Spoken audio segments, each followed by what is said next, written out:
कहते हैं कि दुनिया में मन सबसे ज्यादा शक्तिशाली चीज होता है। अगर किसी चीज को तुम पूरे मन से चाह लो तो तुम उसे हासिल कर सकते हो। ये मैं नहीं कहता, यह सभी महापुरुषों का कहना है। लेकिन अगर यह सत्य है, ये सच है, तो हम जो अपने मन से चाहते हैं वह हमें हासिल क्यों नहीं होता है भाई। कोई भी इंसान अपने मन में तो दुख नहीं चाहेगा, लेकिन वो रहता तो दुखी है। हर इंसान अपने मन से तो कामयाब होना चाहता है, खूब पैसा कमाना चाहता है, लेकिन फिर भी वह कामयाब नहीं होता। भला ऐसा दुनिया में कौन इंसान होगा जो अपने मन में यह चाहेगा कि मैं नाकामयाब रहूं या मैं पैसा ना कमाऊं। सोचने की बात है तो इसमें दो चीज निकलकर सामने आती है। या तो वह महापुरुष गलत थे जिन्होंने यह बात बोली कि मन से चाहे हुई चीज हासिल हो जाती है, या फिर हम गलत हैं। आज की पोस्ट में मैं जो कहानी बताने वाला हूं उसमें आपको एक ऐसा मंत्र मिलेगा।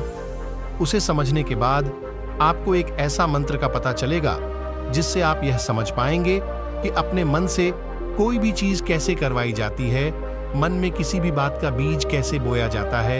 ये इस कहानी से आपको अच्छी तरह से समझ में आ जाएगा और इससे आप यह भी समझ पाएंगे कि आकर्षण का नियम कैसे काम करता है। कहानी छोटी सी है लेकिन बहुत ही गहरी है। इस पोस्ट को पूरा लास्ट तक पढ़ना तो ही एक बार की बात है। एक आदमी के जीवन में सिर्फ दुख ही दुख थे। वह जो भी काम करता उस बेचारे का वह काम पूरा ही नहीं होता। घर में आता तो घर में क्लेश बना रहता, किसी से कोई मदद मांगता तो कोई उसकी मदद नहीं करता। ऐसा लगता था कि चारों तरफ से उसके ऊपर दुख का पहाड़ टूट पड़ा है। उसे समझ नहीं आ रहा था कि मैं इन दुखों से कैसे पार पाऊं। वह दिन रात यही सोचता रहता था कि अपने दुखों से छुटकारा कैसे पाना है। इसी कारण से वह रात में सो भी नहीं पाता था। उसकी आंखों के नीचे बड़े बड़े काले घेरे बन गए थे जो इस बात का प्रतीक थे कि परेशानियों से डरे नहीं, उनका सामना करें। गौतम बुद्ध कौशांबी नगर में रह रहे थे। वहां की रानी गौतम बुद्ध का अलग अलग तरीकों से अपमान करती थी।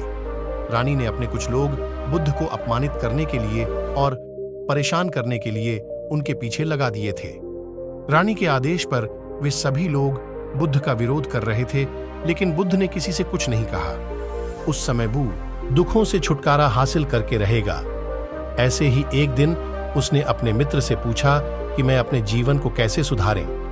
उसके मित्र ने उसे बताया कि तुम किसी बाबा के पास जाओ। बाबाओं के पास ऐसा मंत्र होता है जिससे सारे दुख मिट जाते हैं, जीवन खुशियों से भर जाता है और धन संपदा भी हासिल होती है। तुम किसी ऐसे बाबा को ढूंढ लो, बस तुम्हारा काम बन जाएगा।